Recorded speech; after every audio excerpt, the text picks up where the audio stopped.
Alors nous allons vous présenter le textile à Lavelanet, une industrie qui est née depuis fort longtemps, sous forme artisanale bien sûr, à partir du Moyen-Âge. Bien sûr, nous avions quelques anoblisseurs déjà installés à Lavelanet en fonction de la rivière, puisque tout était manœuvré avec la force hydraulique. Et à partir de la Révolution, nous avons eu une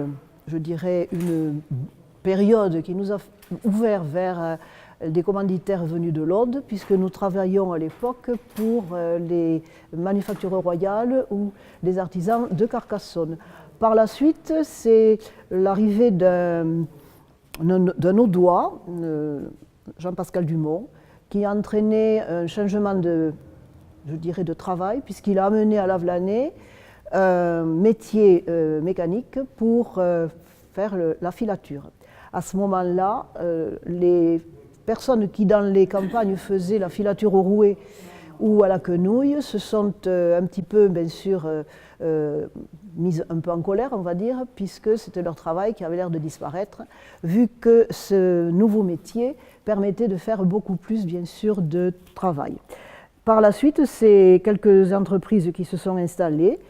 Le travail restait encore à la forme artisanale, mais avec une évolution dans les machines au fur et à mesure du 19e siècle. C'est ainsi qu'à partir de 1880, en gros, le métier en bois qui servait au tissage chez les artisans s'est transformé en un métier en fonte qui permettait bien sûr de faire plus de rendement et qui est devenu lentement un outil de toute la région du Pays d'Aulne. Le textile à cette époque-là travaillait uniquement la laine. C'était bien sûr au départ la laine des moutons locaux et ensuite ce fut l'arrivée des laines d'importation, ce qui permit à la région de devenir assez rapidement un pays de textile cardé.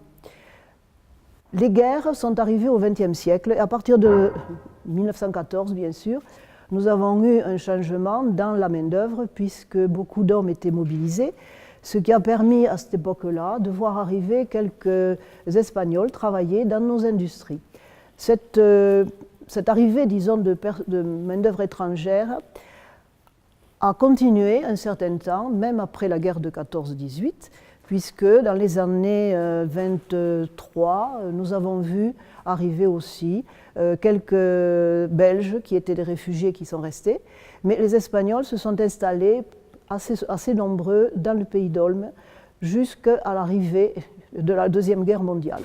C'est la Deuxième Guerre mondiale qui a un petit peu, on va dire, arrêté tout ce travail du textile qui devenait difficile à faire puisque la matière première n'arrivait pas. Après la Deuxième Guerre mondiale, nous avons alors un Pays d'Aulne qui va se développer à partir de ce que nous appelons ici les effilochés, c'est-à-dire la récupération de tricots, de chiffons, qui permettait de faire une matière première, puisque les matières premières, les vraies, à partir de la laine, bien sûr, étaient encore très chères. Donc, on préférait garder l'effilochage. Et c'est dans les années 50 que cet effilochage a relancé l'industrie textile de notre région.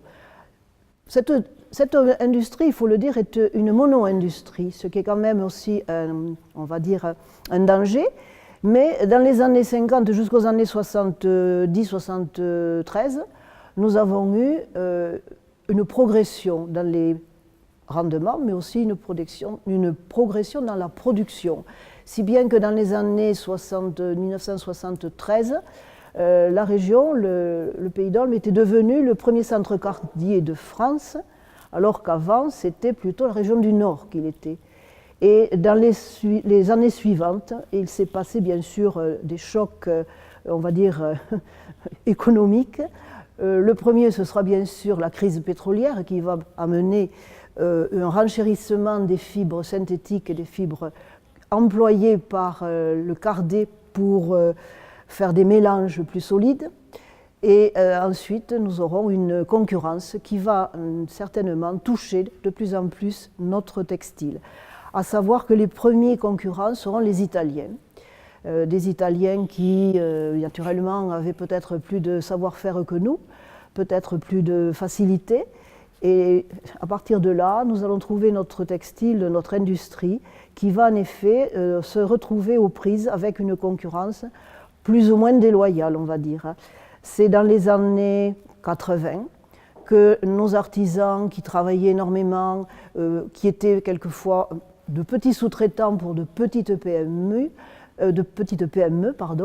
vont certainement avoir le plus gros danger pour eux, puisque nous allons avoir des industriels qui vont s'installer sur la place, mais qui vont, à partir des années 70-75, imaginer et faire une industrie avec du matériel moderne, avec des techniques qui se sont bien sûr développées de plus en plus, et nous aurons affaire alors à 3 gros industriels qui prennent la place, il faut bien dire, des petits artisans de l'époque, des années 60.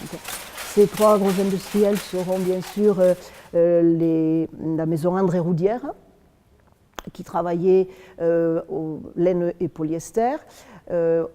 Nous avons la maison, bien sûr, des Michel Thierry, qui, lui, par contre, sera dans l'habillement au départ, mais qui travaillera plutôt pour utiliser l'habillement des carrosseries de voitures, et qui fera d'ailleurs jusqu'à nos jours, le seul et dernier industriel de la place. Et nous aurons une petite entreprise familiale d'anoblissement, la Sotab Carole, qui, pendant très longtemps, aidera les industriels et PME de la région.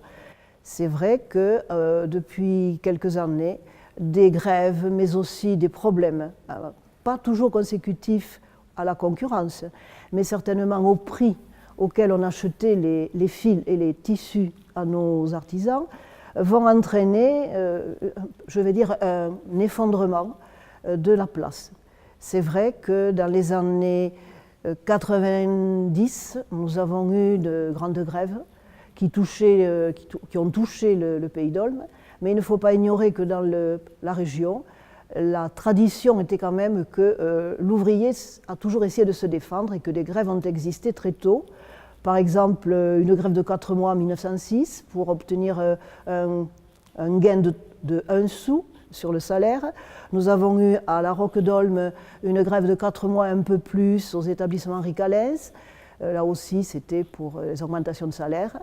Et nous aurons quelques grèves perlées qui feront l'affaire de 2-3 jours. Sauf que dans les années 90, comme je disais tout à l'heure, cette grande grève qui a touché l'entreprise roudière, laquelle avait été déjà rachetée par un holding, les chargeurs, a amené une disparition lente du métier, et beaucoup d'ouvriers se sont retrouvés obligatoirement au chômage ou obligés de se recycler ou de trouver autre chose à faire, même s'ils avaient été certains dédommagés. Il faudra arriver à notre période pour voir une industrie dont on a le souvenir, qui a laissé un grand souvenir dans les mémoires, mais qui malheureusement, vu l'effondrement et le peu d'entreprises qui restent sur la place, risque de faire perdre tout le savoir-faire que nous avions. C'est un petit peu ce qui est le dommage, disons, de notre zone.